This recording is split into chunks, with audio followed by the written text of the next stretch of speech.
John Locke, señores, hemos tenido una clase de antecedente que debía haber corrido después de la primera clase, pero lo hago al intento, cambiando un poquito los moldes de enseñanza clásicos y me enfrento ahora justamente a lo que es a John Locke en toda su dimensión, un gran pensador, un valientísimo pensador, democrático sin ser democrático. Ojo, no se conocía la democracia como la conocemos ahora.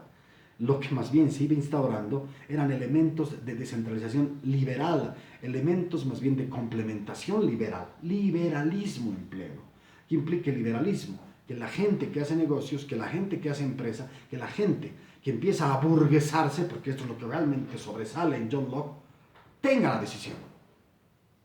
No la tengan los reyes que no trabajan, no la tengan las aristocracias que no hacen nada, ¿no? Más que disfrutar unos cuantos dinerillos que les vienen, las joyas y las fiestas, chuparse la madre y vomitar en plena fiesta una, dos, tres, cuatro veces. Esto es lo que teníamos.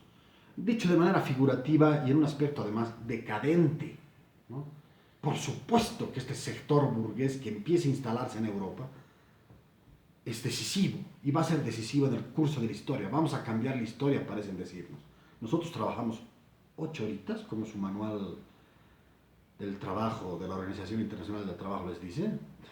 Uy, nosotros trabajamos 20 horas al día, 15 horas, trabajan todos, además la mamá, el papá, como aquí, como muchas familias aymaras y quechuas, donde trabajan todos, el niño, la madre, la tía, el cuñado, todos trabajan. Esta lógica viene de este primer momento de surgimiento de lo que es el mercado. Y en ese momento de surgimiento del mercado está John Locke.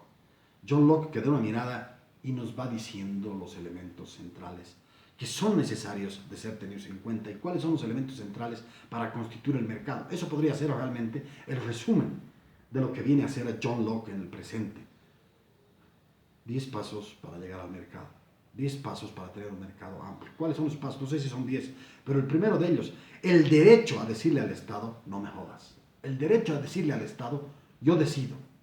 Esto es enormemente remarcable, ¿no? Ha pasado hace muchísimo tiempo y nos puede parecer casi normal en un periodo de democratización como el que vivimos. Aunque no es normal, ciertamente. Después de haber vivido la presidencia de Evo Morales, no es normal decir, che, queremos decidir nosotros. Pero sí aquí hay una franja de nuevos actores, actores que empiezan a generar el dinero y empiezan a decirle a los gobernantes, váyanse al carajo, no queremos leviatanes, queremos decidir nosotros, queremos nosotros tener la palabra. Por eso, el puntal central de este artículo es esto que se llama el derecho a la rebelión. Ese es el objetivo central, el derecho a la rebelión. Pero no es un derecho de niños caprichosos que quieren rebelarse. No se quieren rebelar simplemente los ladrones porque quieren recibir más paga. Ya hemos robado Alibaba, hemos robado el cerro, lo que se llama, y no queremos que nos des a 40 monedas, queremos que nos des a 50 monedas. No, no, no es una rebelión de ladrones. Es una rebelión de empresarios o potenciales empresarios o los padres de lo que son ahora los empresarios, ¿no? Aquí empieza a gestarse justamente la revolución burguesa y John Locke empieza a olfatear eso y nos da entonces otra tónica teórica absolutamente alucinante. Hay que rebelarse. Esto es lo central en su marco teórico. Y en esa revelación, por supuesto, vale la pena leer algunos párrafos interesantes del texto que tienen que ver con eso. ¿Cuál es el siguiente punto entonces en ese plan?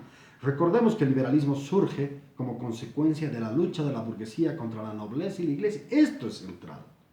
Señores, esa clara delimitación. Tenemos eso en mente hoy en día para Bolivia. Fíjense ustedes que los ponemos así en círculos y decimos, nobleza e iglesia con su ejército, ellos nos han dominado. Y aquí, en otro rincón, hay otro circulito pequeñito que empieza a surgir, se llama burguesía.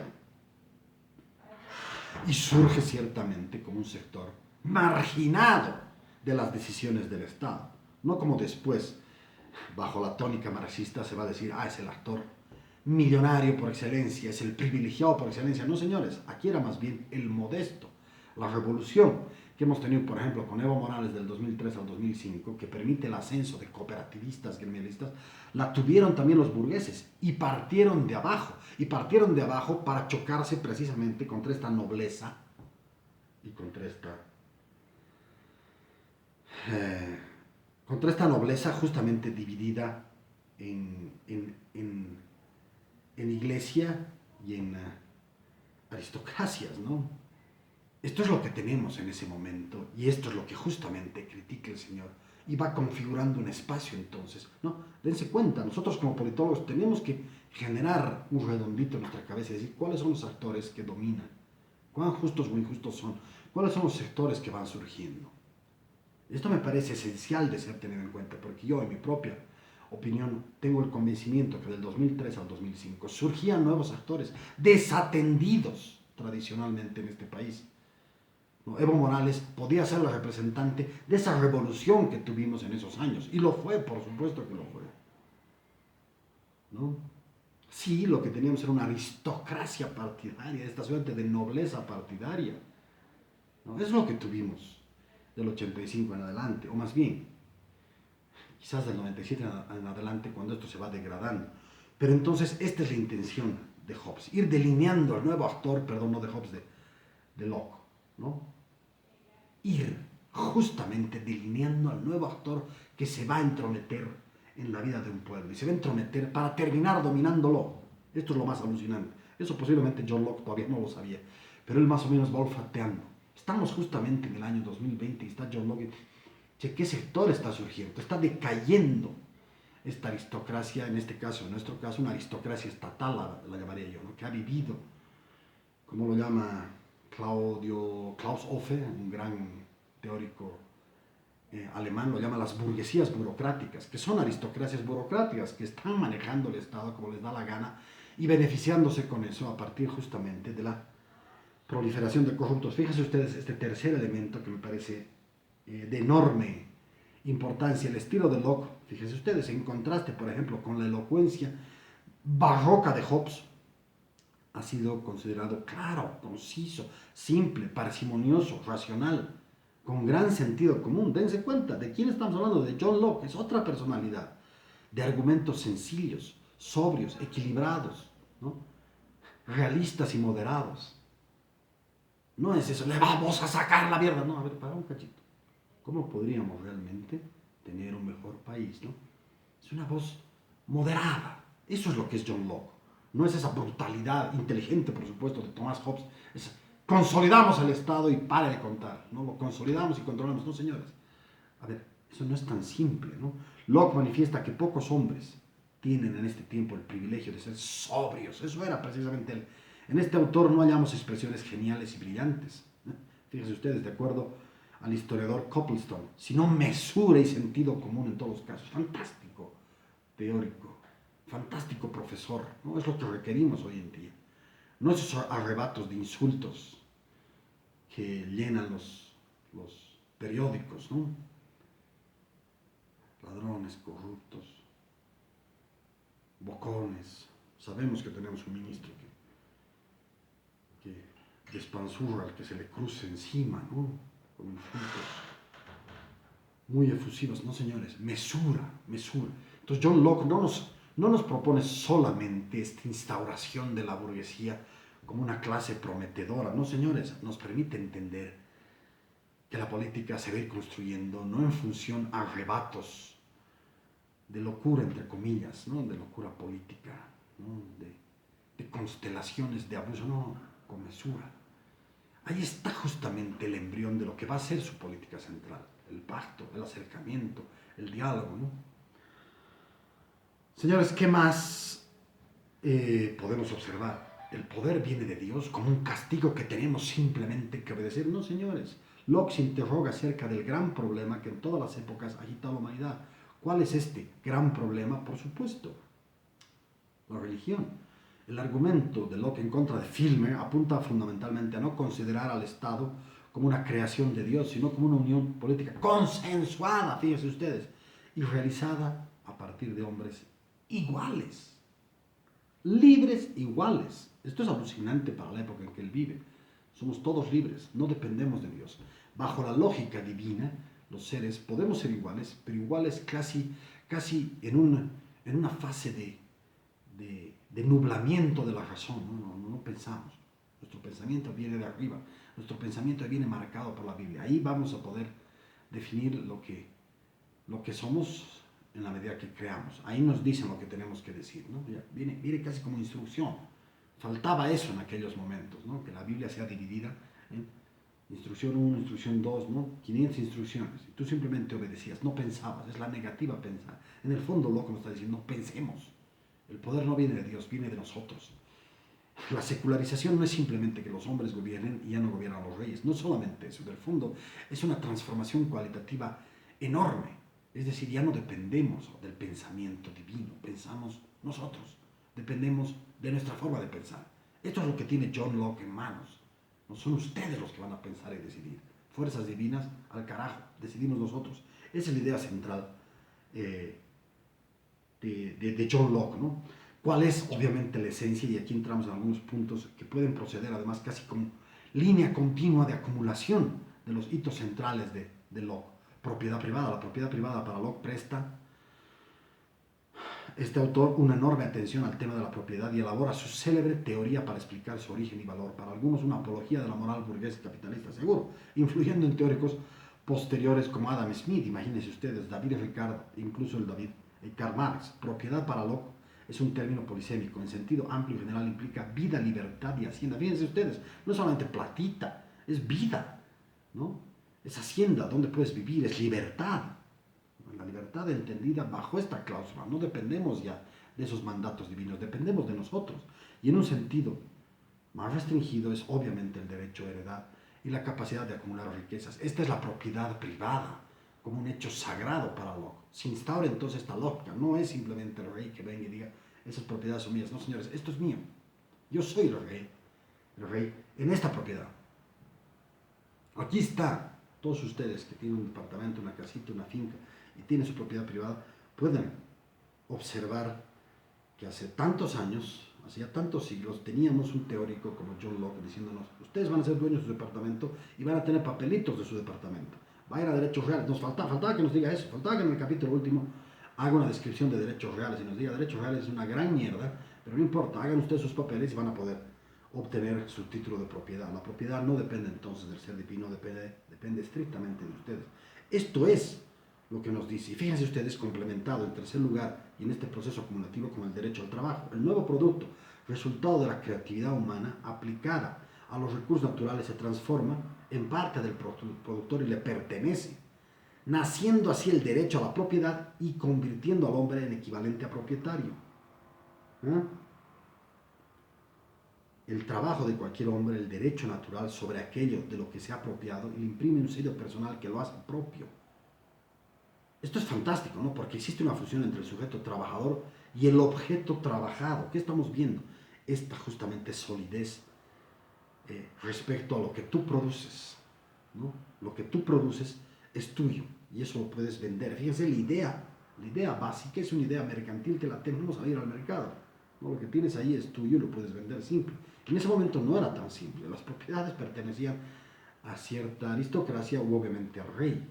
No tenías la capacidad ni el derecho a ir generando tu propia riqueza. ¿A partir de qué? De tu trabajo. Tu trabajo genera esta riqueza. Después la ética protestante que les mencionaba yo a ustedes, les da la posibilidad de que termines endiosando al trabajo como tu primera ligazón con la vida. Ya no es, a ver, digan ustedes las cosas más importantes en su vida, en orden descendente. ¿Cuál es la primera prioridad? Dios. La segunda prioridad, mi familia. No. Estos burgueses tienen como primera prioridad al trabajo. Después viene Dios. Se dan cuenta el cambio entonces de mentalidad de la humanidad en su conjunto. Es pues alucinante, ¿no? Es absolutamente alucinante. ¿Qué es lo que vemos como un siguiente punto de refuerzo a todo esto? La relevancia claramente de esta propiedad privada y el mercado que incentiva además a producir más. Locke creía que el valor de cualquier objeto está dado y determinado a grandes rasgos por la cantidad de trabajo necesario para producirlo. Aquí entramos en lo que va a ser una tónica marxista, ¿no? El valor de tu producto tiene que ver con la cantidad de trabajo desplegado para realizar ese producto, para poderlo fabricar. Aquí hay evidentemente un alejamiento del mercado como lo concebimos ahora. Ahora, tu producto podrá ser hecho en 10 horas y lo vendes en 1000 lucas, y ese mismo producto hecho en 10 horas lo puedes vender en 10.000 lucas, ¿no? Es decir, todo depende de la capacidad que tengas tú de vender un objeto, pero en ese momento todavía la noción es más precaria, ¿no? Los productos tienen entonces un precio en función a la cantidad de trabajo. Esto va a terminar asimilando Marx de una manera contundente. ¿Qué más, por ejemplo, está en palabras de Locke? El derecho a la herencia. ¿no? Locke proclama también un derecho natural a la herencia. Esto es fundamental y es bueno tenerlo en cuenta. Aquí sí quiero entrar y quedarme un ratito porque son los aspectos seguramente más importantes de lo que estamos hablando. La invención del dinero, incluso antes de que la densidad de la población haya llevado inevitablemente a la desaparición de la propiedad común de la tierra, chao, la propiedad común de la tierra, es una posibilidad pactada. La invención del dinero es una posibilidad pactada. Fíjense ustedes, es un gran pacto de los seres humanos. No lo consideramos un pacto porque el dinero simplemente existe, pero fue un pacto. ¿Sí? ¿Cómo hacemos para que el mercado funcione mejor? En el fondo, esa es la pregunta que te haces. ¿Cómo hacemos para que realmente haya fluidez? Y lo que tú tienes, que se llama trabajo, en el trabajo has logrado producir un celular. ¿Qué hago con ese celular? Si solamente hay la noción de trueque. No, intentaremos venderlo porque ese señor ha producido un piano y ese señor ha producido además una cocina. ¿Qué hacemos? ¿Cómo generamos? ¿Hacemos trueque? No, inventaremos el dinero. Fíjense ustedes, en la primera noción de pacto, que es grandiosa. Uno puede ser maometano, el otro cristiano, pero el dinero los une. Uno puede ser gay y el otro puede ser un profundo patriarcal anti-gays y sin embargo van a vender o comprar un auto porque están en ese negocio. No importa tu sexualidad, importa que este término medio, este común denominador, termine efectivizándose. Eso es justamente el dinero. Es una posibilidad pactada, entonces, como les decía, ¿no? De acumular riquezas y propiedades más allá de las necesidades del individuo y de la familia. La consecuencia de ello es la extensión de la posesión de tierras y el crecimiento de la sociedad comercial. Fíjense ustedes cómo se va generando el capitalismo. A medida que tienes dinero, quieres tener más dinero, y eso implica tener a su vez más propiedades. Si puedes comprar tierras, si puedes comprar propiedades y las puedes asumir como tuyas, sacando a la gente que estaba ahí. La noción de igualdad desaparece, la noción liberal se acrecenta. Esto produce desigualdades en la propiedad, lo cual originará conflictos en torno a ella y terminará con la idílica existencia del estado de la naturaleza. Conflictos que solo podrán ser resueltos con la constitución de leyes positivas en la asociación. Hasta aquí quería llegar, porque este es el punto neurálgico. ¿Cómo detenemos al mercado? Porque ambición va a haber. La posibilidad de que esos 20 señores que antes eran mis socios y todos éramos felices, en ese estado comunal que existía, en ese estado que fomentaba la propiedad común, ahora son mis empleados. ¿Cómo hacemos para que esos empleados no sean esclavizados? ¿Qué es lo que hemos vivido a lo largo justamente de la evolución capitalista? ¿No? Gente, niños de 9, 10, 11 años trabajando 11, 12, 13, 14 horas. No hay normas. Esta es la noción central. ¿Cómo entonces generamos un círculo? Ya no es solamente una cuestión de, tengo propiedad. Ya no es solamente la cuestión de, perfecto, respaldamos a esos burgueses. No, va más allá. Ya es esta noción ciertamente de emprendedurismo, pero anidada a otro elemento. Protejamos a la gente. Las leyes nos tienen que servir para proteger a la gente. Podemos hacer que esos 20 señores que están trabajando para ti no sean 20 esclavos, sean 20 empleados y les pagues sueldo. Y además solamente tengan 8 horas trabajando. Y les des bono, y les des vacación a final de año, etc. Esta es la noción que empieza a surgir lentamente y va a surgir después, eso nunca lo verá Johnny Locke, y va a surgir a mitades de la década de los 30, ¿no? Con la noción precisamente de restringir el trabajo a lo inmediatamente necesario, a las 8 horas. Por ejemplo, en Finlandia y países escandinavos ya no se trabaja 8 por 5, 40 horas a la semana, sino 35, 30. Van disminuyendo las horas de trabajo. Y calculan que en 2050 podríamos estar entre 15 y 16 horas, cada vez menos trabajo. ¿Por qué? Porque otros van a hacer ese trabajo, no, porque las máquinas lo van a hacer. Vamos a tener más tiempo para distraernos con nuestros hijos y etc. Entonces, esta es la noción central que va creando en el ambiente esta noción entonces de círculo virtuoso. Esto es lo que realmente nos ofrece John Locke de una manera clarísima, ¿no? Que hoy nos parece muy obvia porque la hemos vivido, pero no era tan obvia en su momento. Sí me interesa remarcar algunos puntos esenciales más, puntos que sí tienen que ver con lo que estoy diciendo, la noción de pacto social. El problema es que una vez que da comienzo el estado de guerra, la guerra no cesa, y la pretendida armonía en el estado de naturaleza no existe. No, el estado de naturaleza no es como lo concebía Hobbes, ¿no? Todos contra todos, no. Puede haber cierta calma. Lamentablemente esa calma se puede revertir cuando algunos empiezan a avivarse y terminan la calma y terminan apropiándose de la propiedad ajena, matando posiblemente a su dueño. Entonces sí hay la necesidad de crear un estado y de pactar. Esta es la noción central que él tiene, respetando precisamente al Estado y respetando precisamente al pacto. Fíjense ustedes cómo se van entonces complementando en John Locke las nociones de Estado liberal, la noción de pacto, la noción entonces de secularidad sólida, no del derecho divino. Es decir, son muchos elementos que empiezan a volverse consubstanciales en nuestra política. Después del pacto que viene un contrato. El contrato se realiza para garantizar la seguridad de la propiedad de los individuos, vida, libertad y bienes, ¿no? La legitimación y la autoridad del Estado surgen precisamente por la superación de la inseguridad hobbesiana y la protección de bienes lockeana. En la carta sobre la tolerancia, Locke hace una interesante descripción de las razones del pasaje del estado de naturaleza a la sociedad civil y política. Fíjense ustedes, del pacto pasamos entonces al contrato. El pacto puede ser un momento, como decía Hobbes, ya pactamos eso, pero además del pacto tiene que haber un contrato, y el contrato es básicamente, justamente la proliferación de normas. Este es Hobbes, o perdón, este es Locke, ¿no? Este es Locke, esto es lo más interesante de entender.